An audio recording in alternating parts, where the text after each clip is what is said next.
So with some of the things popping up in like various feeds and all that about this, I figured, I'd cover it. And since I'm somewhat interested in homeschooling in the future, it is interesting to me the arguments that could be made about it with this situation. So Powerschool is a piece of software that many schools use for like managing student information, things like that. So they confirmed they had a cybersecurity incident that allowed a threat actor to steal the personal information of students and teachers from school districts using its platform. Let's see. They supports over 60 million students and over 18,000 customers worldwide. Let's see. They help districts operate, including platforms for enrollment, communication, attendance, staff management, learning systems, analytics, and finances. So, let's see. They sent to customers Tuesday, which would have been like 3 days ago, I believe. Yeah. Obtained by Bleeping Computer, Powerschool says their first became aware of the breach on December 28th after Powerschool SIS customer information was stolen through the PowerSource customer support platform. Main point of contact for your school district, we're reaching out to make sure you're aware that on December 28th, Powerschool became aware of a potential cybersecurity incident involving unauthorized access to certain information through one of our community-focused customer support portals. Unauthorized party was able to use a compromised credential to access one of our community-focused customer support portals.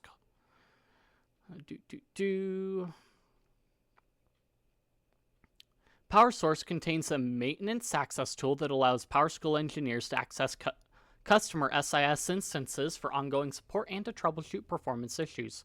So PowerSchool through PowerSource has access to all the information in order to help troubleshoot issues. Now there are, with COPPA and things like that, there are certain stipulations on information about minors that you keep like much more secure than those that are older. It would be nice if they had these same standards to protect personal information across the board for everyone rather than just for minors and making like children special, but it is important to keep children protected. So, using this tool, the attacker exported the PowerSIS students and teachers database tables to a CSV file, which was then stolen. CSV is so wonderful. Let's see. Powerschool has confirmed that the stolen data primarily contains contact details such as names and addresses.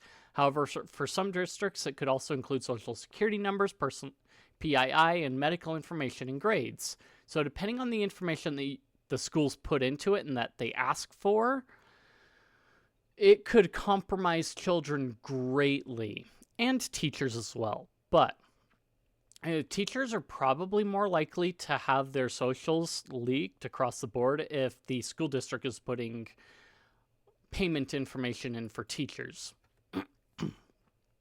Let's see. Customer tickets, customer credentials, or form data were not exposed or exfiltrated in the breach. Rather, it was not exfiltrated. We don't know if it was exposed, but it wasn't exfiltrated, so that wasn't recorded. Let's see. Powerschool customers were impacted in that not all Powerschool customers are impacted in that they anticipate only a subset of customers will have to issue notifications. The company engaged with third-party cybersecurity experts, including CrowdStrike, to investigate and mitigate the incident. Let's see. Rotating passwords, implementing tighter password policies, of course. So when you're dealing with schools, I don't know if necessarily Powerschool is the same way, but I know when it comes to teaching staff and password policies and IT security housekeeping, you're dealing with an audience of people that don't follow that the best. And I've seen that in a few other situations as well, where the basic security procedures are not followed at all. Like, it's completely blown out. Like, they don't do anything. Like, even locking a computer is something as simple as locking a computer when they leave for the night. It can be forgotten sometimes, which can be a big miss. So, Powerschool engaged services of cyber steward, a professional advisor with deep experience in negotiating with threat actors. Let's see. Powerschool has received reasonable assurances from the threat actor the data has been deleted and that no additional copies exist. Again, how do you trust that, really? Given the sensitive nature of our investigation, we're unable to provide information on certain specifics. So they basically negotiated with a threat actor, paid a ransom, and apparently the threat actor deleted it. Now, I haven't seen anything on breach forums for the leak, so it's possible that it could be gone, but no guarantees or promises. So determining if your school district is impacted, a Reddit thread about the incident contains valuable information from IT personnel whose school districts were impacted, explaining how to detect whether data was stolen from their Powerschool database. Let's see. You can correlate audit logs with mass data exports by time in the mass data logs. So these are ways that if you work for a school district, you can figure out, hey, what happened? Customers can first check if a maintenance user named 200A0 is listed in the PS log audit files. This maintenance user is linked to the PowerSource Export Data Manager customer support tool that the threat actor used to exfiltrate data. And let's see, detailed guide written by Rami Bacchus, SIS specialist at the American School District of Dubai. How to check Powerschool logs to determine if it was stolen. This guide and other reports indicate the data was first stolen December 22nd from the IP address 91.218.50.11. Belongs to a website and virtual hosting company in Ukraine. So the threat actor either tunneled through Ukraine or is from Ukraine. Take your pick. Likely tunneled through Ukraine. And there are ways to, possibly backtrace it, but who knows? Well, no, virtual hosting company. So it routed through Ukraine. Where it came from, you could probably get customer information from the Ukrainian company to investigate where the threat actor got it from or who owns that particular victim that they routed through. The guide explains how to check what data fields have been stolen from the students and teachers' database tables. For teachers, data could include their names, addresses, phone numbers, social security numbers, and passwords. Let's see. Stolen data could include sensitive information for minors such as names, addresses, numbers, socials, GPAs, bus stops, passwords, notes, alerts, student IDs, parent information, and medical information. Let's see. The investigation is ongoing.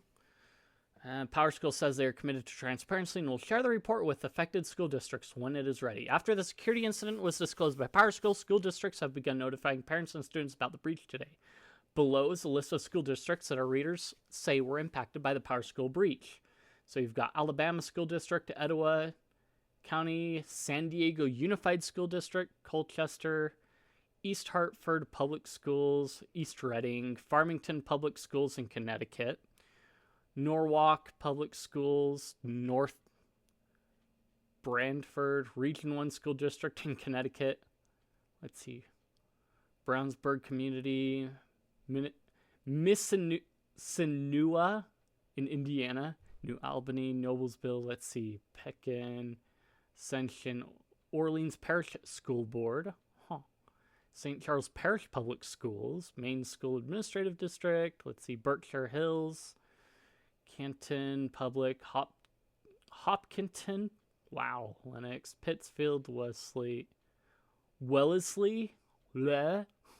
Westford, Bessemer, SAU 21, okay, Burlington, Valentine, Milburn, West Orange, East Greensboro, North Carolina school districts, just like North Carolina across the board.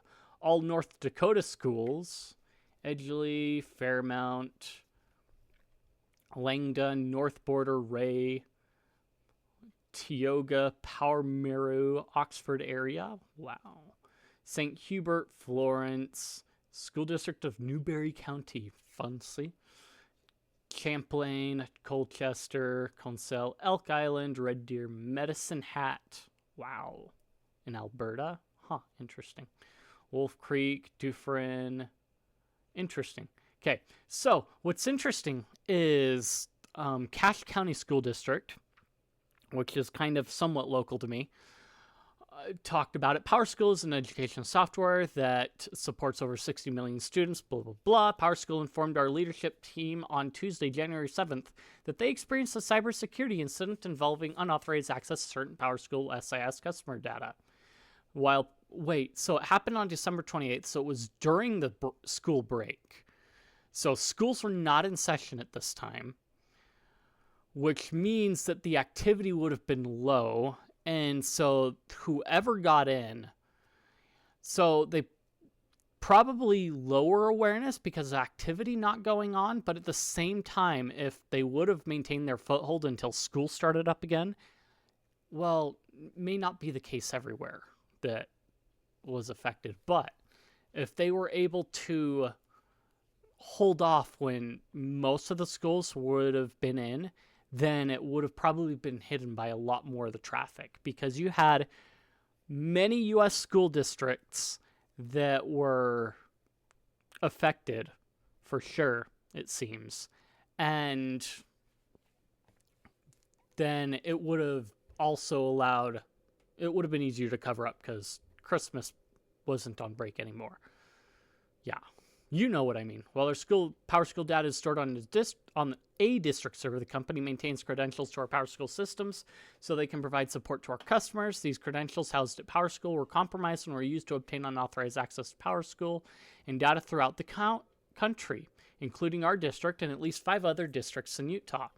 Powerschool reported the following student information was compromised during their data breach: student, state, and district identification numbers, names, enrollment status, grade level, schedules, years of graduation and school location, gender, ethnicity, date of birth, addresses, phone number, parent and emergency contact info, other details such as lunch balances, fee waiver status, and locker numbers. Cache County School District does not store social security numbers in Powerschool, so this information was not compromised, which is actually really good policy, honestly, in a lot of ways.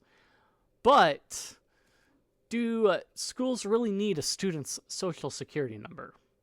Powerschool representatives have assured us that data obtained during the breach is now contained and that there's no ongoing threat.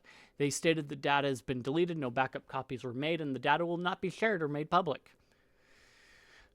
Maybe.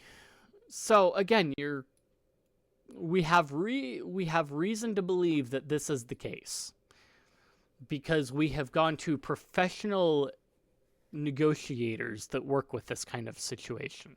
Powerschool will continue researching the incident and will communicate with districts about next steps for protecting private data. We will share that information with you as soon as we receive it. So Powerschool was a juicy object to breach because of all the information that they have.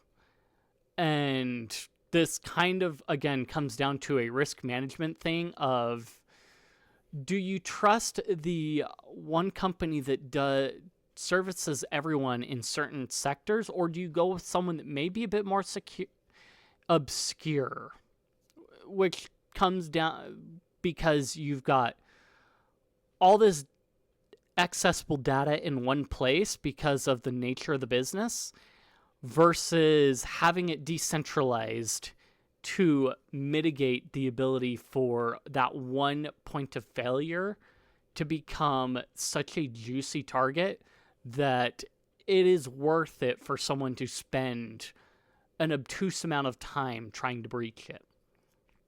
So the breach involves Powerschool systems platforms, was not the result of a security lapse in district IT systems. While we do utilize external systems that sync our student data, we are very thoughtful about which have access to sensitive information. Due diligence is performed to limit the data provided to these partners while still making the desired services possible. We have privacy agreements in place for all external systems where student data is stored. Let's see, takes security and privacy very seriously. We truly care about protecting student and staff data. Further information will be communicated, blah, blah, blah, blah, blah. So let me take a second. Okay, so looking around for other Utah ones, because again, it's interesting to me because of where I am. So you had Iron County and Salt Lake County school districts that were affected by the Powerschool breach. So again, and this is from Fox 13, which is a local news outlet. So Yeah. So they kind of like talk about that a little bit. Then you had Wasatch County School District that talked about it, and they were informed. They were on a webinar with Powerschool and things like that. And then the Utah School for the Deaf and Blind had the same deal happen. Let's see, student data includes... So for that one, Utah State student ID,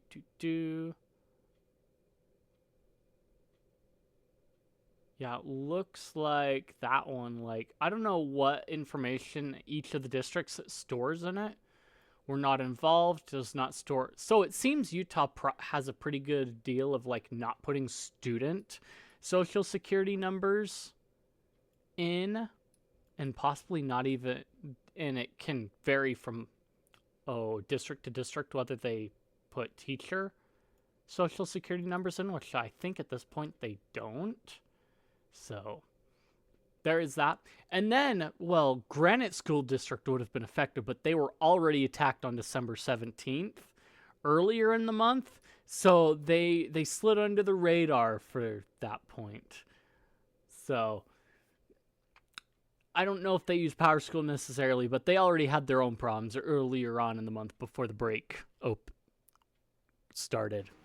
If you liked the content, if you enjoyed it, if you think I deserve it, like, comment, subscribe, leave any criticisms you have or what have you. I appreciate it. Feed that algorithm, like I said, and I will see you guys in the next one.